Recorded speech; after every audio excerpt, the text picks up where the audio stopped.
Knockout legends in the building. Like, comment, and subscribe. So today I'm going to talk about the Anthony Joshua versus Francis Ngannou press conference. Now,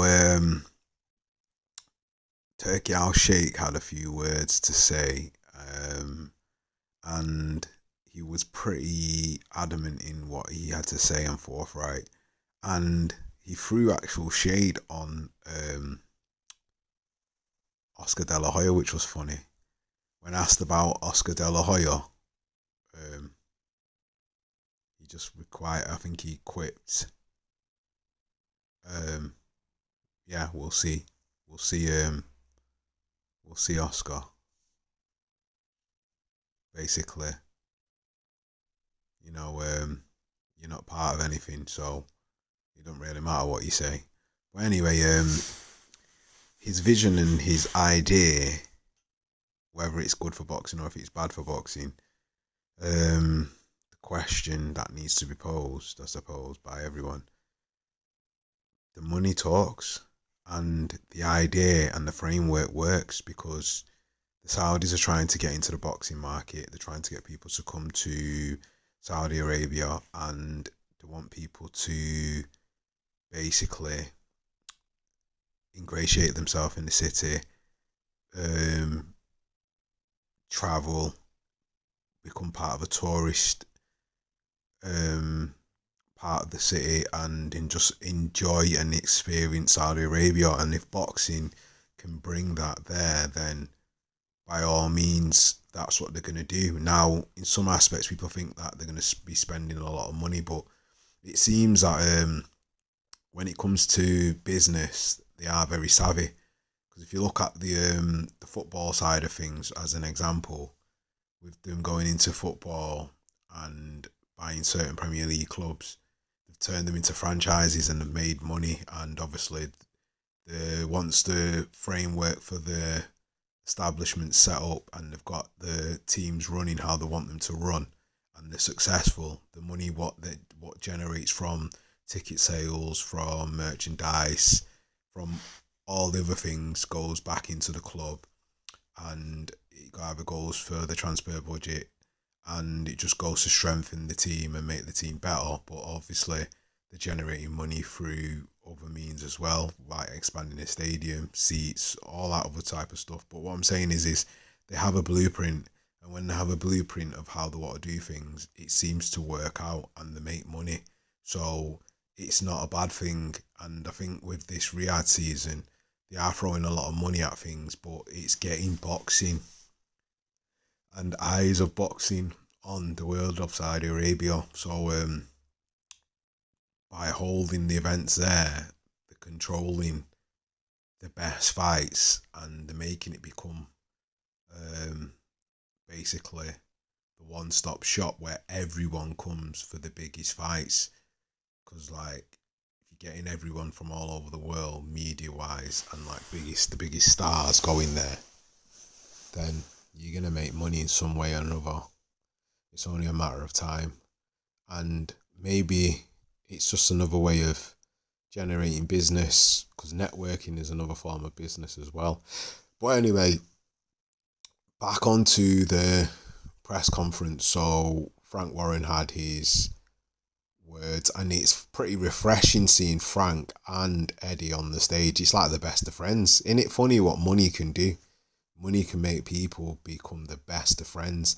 And the idea that Turkey Al Sheikh had, the vision, because he was saying that the framework for Knockout Chaos is from Street Fighter. So even that aspect of things, the Street Fighter game, he is a big fan, obviously, of the game. So you can see the influence and the way they're setting up the fights, and the way they're putting things together. There's a vision and there's an idea. But not just that, the fact that they want to bring Bertabiev and Bivol to Saudi to do the Undisputed, it's just going to be mega. And then the unveiling of basically the Undisputed belt, that is actually genius, because what they're trying to do there is just get rid of the other belt organizations. So by having the one belt, you have to fight the best fighters, and then you fight for that belt. It's smart, really, because it just gets rid of the other organizations and their influence of what they can do to get their basically pound of flesh. But anyway, the suggestion by Turkey Al Sheikh of Frank versus Eddie, we're finally gonna get a Queensberry versus Matchroom card, and it's five of the best of each stable. So this is going to be really good. I remember at some point this was muted and it didn't happen because obviously egos. And anyway, the words that were spoken by Joshua and Francis, very respectful. But I noticed something from the body language of Anthony Joshua. He seemed very tense. It's like he was waiting for criticism. He always seems to like wait for negativity to feed off it. And you could see like certain things rankle Joshua. You know, he does try and hide it, but you can tell like this thing about his chin, where people say he's not got a chin. And it's weird because, yeah, he got stopped by Ruiz. He had an off night that night and he got stopped and he got dropped. I think it was 4 times in the fight.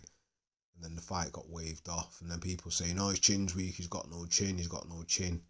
Now, Ruiz didn't knock him out. He got dropped 4 times. And the culmination of the beating what he took, obviously, he's going to be dazed. Obviously, he may have been out on his feet, but he still got up. He still got up. So I don't think his chin's suspect. I think it's just a case of fatigue, getting punched continuously, punch continuously, and you just concussed. So whatever way you want to look at it, I don't think that he's got a bad chin. It's just one of those things. On that night, the better man won, and the better man knew what he had to do to win. Remember, Ruiz had never been dropped and never been put down until we fought Joshua.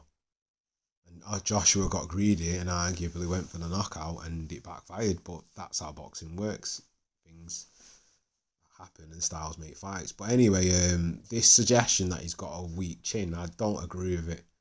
I genuinely don't agree with it. Until we see him get knocked out completely, out cold, at least twice, then you can say that his chin is suspect. But until then, I don't agree. But anyway, Francis does have the power to cause him problems. But the thing is if he's throwing wild and swinging like he does in the UFC, he's gonna get hurt. And Joshua's overall assessment after the fight when he's speaking to Addy and the broadcast team is that every fighter that Tyson's fought, he's stopped or knocked out. Not that he's comparing, but he's just making a fact. So is the writing on the wall for Francis. Now Francis is of a different proposition and he's probably going to bring the best he can bring. But Joshua is different than Fury. And he will take the fight serious and he will box him. And arguably he has more power than Fury. So Francis is going to see what it's like to fight a proper boxer. I'm not saying Fury isn't, but Fury didn't take the fight serious. And he probably didn't train arguably how he should, because we've heard of other reports and of other fighters that Tyson's mind wasn't on the fight 100%. Martin Bacoli said that in an interview, and Martin Bacoli was his sparring partner. So, but Martin Bacoli can't talk because he come in the ring fat as hell, so he's like a hippopotamus. So, yeah, he won his fight, but he didn't look basically in shape or look basically like a fighter. He just looked like a big lump. So, who knows? But anyway, will Joshua do a number on Francis? I think he'll stop him. I think he will stop him. It may be late, maybe 7th or 8th round, but there is a good high probable chance that he will stop him. It's just a case of is Francis going to be better than when fought in the Fury fight, and even if it is, the fact that they've got tape on him now, and obviously the other UFC tape where he's had stand-up fights, all of it can be used to assimilate the data or to download to see what's the best style to fight Francis. And Joshua's just going to box him, and then when he hurts him, he's going to probably go in for the kill. But I don't think he'll be greedy and go in completely. I think he'll just break him down systematically until Francis is either tired or desperate, and then he may go for the knockout or just go for a cumulative effect and overwhelm me with punches that have power but just volume. So he may stop him later, but styles make fights, so we'll yet to see. But there is a high probability that Joshua will win, and a high probability that Joshua will stop him. That's just my prediction. But anyway, the overall face-off was pretty respectful, and there was laughs and jokes. So it was serious for a second, and they did look each other in the eye, and it's a good advertisement for boxing. We got Nigeria versus Cameroon, so not since the Rumble in the Jungle have we got basically an all African clash, even though both fighters in the Rumble in the Jungle are African American, and black Americans really technically, but obviously people always say the origins are from Africa because they're black people, and through obviously the past, that's what it is. So with it being the Rumble in Jungle in Zaire, there is that aspect anyway. But anyway, tell me what you thought of the press conference and Joshua's words and Ngannou's words, and who seemed confident and who seemed up for the challenge, and who do you think is going to win? Leave your thoughts in the comment section. Like, comment and subscribe. And I have to say it again, like, comment and subscribe, please. And that is another one from Knockout Legends. Peace.